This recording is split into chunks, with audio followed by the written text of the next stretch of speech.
Immortality, unlimited time, it simply is not enough. What is the length of a human life in comparison to seemingly forever? How much could a mere speck of dust truly affect things within the eternal pyramid of time? Frieren is a story of magic, but it is not the magic of spells that encapsulates us. No, it is the magic of a tale to embody the seemingly short yet endless and everlasting life of not just this fable's former heroes, but humankind. That this very life may be temporal for us, but we can be immortalized through the memories, impact, and the legacy we leave in our wake. Unlike many other stories, Frieren takes place after the heroic deeds of this adventuring party are already done, and it retraces the steps of Frieren as she, despite being hundreds of years old, finally matures into realizing the beauty of this short life. In the case of Frieren, she's essentially immortal, but in a life of unlimited time, similarly to us mortals, it's never enough. We always want one more moment with those we love, one more adventure, one more laugh. The amount of time this life gives us is never enough, but these final goodbyes aren't a real goodbye, just to see you later. Despite Himmel's passing, Frieren's life is forever changed by their brief time together. That although they did say goodbye, he still lives on within her heart and her memories. It's so poignant and reflective of the human experience to see Frieren's realization that her favorite moments were passing by without her ever realizing it. Those moments that felt normal while living them, she longed to relive just once more. What has always drawn me to anime has been the ability to take away lessons from stories and worlds that are so unlike our own. Worlds full of magic and monsters and unique powers. But in many ways, within these worlds, the human experience persists. We can see ourselves within them, their fights, their struggles. They are akin to ours. These very stories can change us. They can heal us. They can make us better. Frieren is a poignant and desperate reminder to cherish those we love. It is an ode to not let a single moment pass us by without appreciating the fact that one day it'll all be gone. From dust we were, and to dust we shall return. Yet we dance, yet we create, yet we live. This is the beauty of Frieren. It's no surprise the anime has remained at the top of the chart since its release. It has a bit of everything you'd want as a watcher, regardless of the type of stories you enjoy. Compelling characters, deep world building, super high emotional peaks, and fights that have your jaw on the floor, all while retaining the essence of this story truly feeling like a journey. With Himmel and his death being the largest driver of Frieren's motive to retrace their adventure, it'd be remiss to not discuss how much he affects the story despite primarily just existing in flashbacks. He's strong yet gentle, and his elegance as a leader is one we can all aspire to emulate. He's a hero in every sense of the word, and his exemplification of heroism is one I personally prefer to the standard Giga Chad. Listen, don't get me wrong, I love the Giga Chad, but Himmel's true gift was who he was, not what he did. Within Frieren's new adventure, they traverse the relics of Himmel, and with it, tales of his heroism and his effect on people is what was everlasting. He was loved, not solely for his strength, but his kindness and the effect he left on people. Despite Himmel being written as the perfect fairy tale hero, he is a bit cocky, which adds to the humor of the dynamic of him and Frieren. Within their banter, I love that Frieren is so aloof, and she seems to be clueless to this bravado's intent of being to impress her. However, within these humorous moments, it's clear Himmel loved her deeply, and it took Frieren too long to realize that she may too have loved him. When I first got into this story, what cemented my love for it was seeing Frieren for the first time move to tears upon this realization, and she questions why she didn't get to know him better.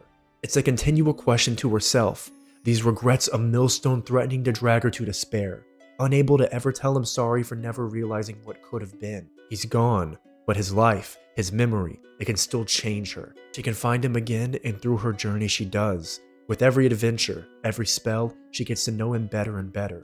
Every person he ever interacted with, he left fragments of his soul within them, and this story has this sweet yet quiet reminder that those we love are never truly gone. 2 years ago, I lost my mom, and the story's message encapsulates my feelings regarding loss. Similarly to Frieren, these feelings can come all at once and overwhelm, and at other times, it's a calm, gentle tide of grief that washes over everything. But as it progresses, it transitions from an open wound to a scar where you smile every time it's brushed over. It's a scar from pain, but also a scar from loving someone so much that it can never be erased from your flesh and soul. This scar is a testimony, a story to carry with you every day and remind you to live, not just for yourself, but for all those who have passed before you. As each Friday came along, my girlfriend and I would stir with excitement as we enjoyed the newest Frieren episode. It became a tradition that wouldn't just bring a brief 20 minutes of entertainment, it would also set the mood for the rest of the evening that followed. It'd remind us to be present, to cherish these moments now as we lay in bed and we talk about what's going to happen next. We compare the moments that brought us to the utmost hype and where we felt connected to the story. And now that previous statement may sound cheesy, but it's real.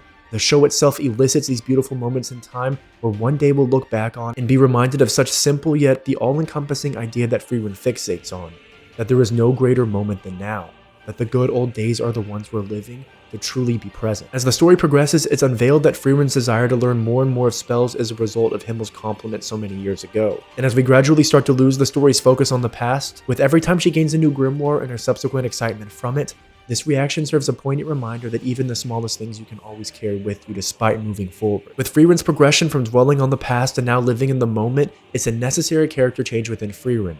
She's learning to live presently and overcome the regret she has before. With her new companions, she embraces every battle, within every moment with Stark and Fern. It's growth after 1,000 years. This very growth that makes sure this adventure won't be one where she's left wondering where the time went, wishing she knew them better. This time, it'll be different. Frieren clearly hits the emotional depths that I yearn for as a watcher if you can't tell, but did it hit the mushy ego part of my brain that craves these hype moments? Abso-fucking-lutely.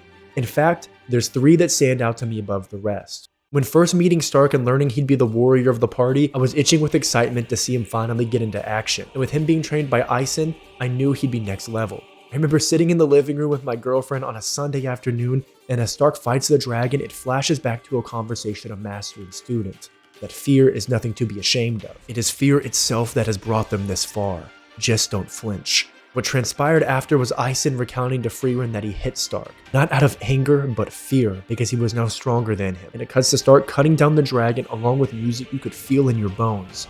It was everything I needed in a hype action moment. I'd be lying if I said this fear quote hasn't crossed my mind at least a dozen times since hearing it, and once more it's a statement that we can bring with us every day. With the scene not only impacting our brains for the foreseeable future, it sets up the prodigy status of Stark. A truly masterful scene, and it hit all the right spots for me. Stark being now a shy dragon slayer, he as a character is fantastic. He's a sense of comedic relief with his interactions with Fern, and there's surprisingly a lot of jokes about him making up for something small with his large axe. Hey, you can't blame him. As the first season continues, Stark takes a bit of a backseat in the second half as they focus on the mage exams, but it didn't feel unnatural at all since we thankfully see him fiddling about in town, all the while Frieren and Fern were off in the exam.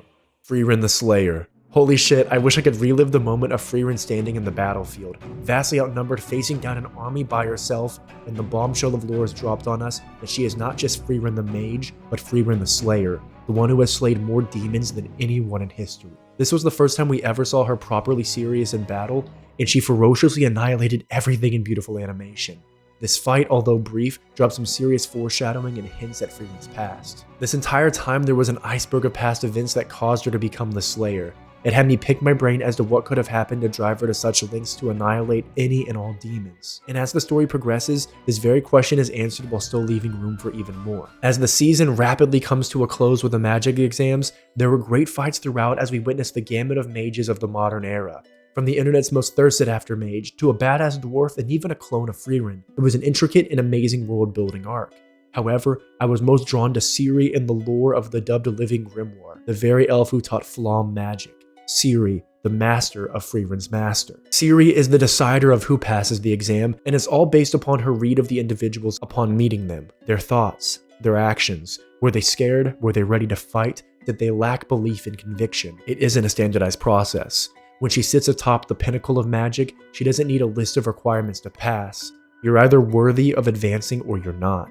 Frieren is inarguably one of the strongest mages in this story, yet she isn't worthy of advancing in the ranks of magic titles. In fact, Ciri has disdain towards her. This disdain stems from Ciri seeing the potential in Frieren, yet lacking the conviction to take action and become the strongest. Ciri wants the continual advancement of magic, yet Frieren doesn't share the same desire. It's a polarity of ideas, and it stretches over centuries between them. Frieren of course doesn't care about failing the exam, and she instead tells Ciri that she will pass Fern, because Fern, despite being Frieren's student, she seeks advancement in magic supremacy. However, with Ciri and her greatest human student who has now grown old, Ciri laments teaching him because he was never able to reach the heights of what she wanted.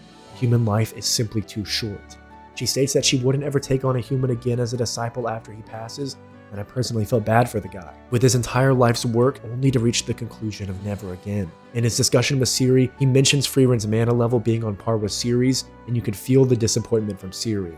This sets up what's to come so perfectly. With Fern standing before Ciri, she instinctively wants to fail this small, derpy, purple-headed mage who's a disciple by the woman she detests.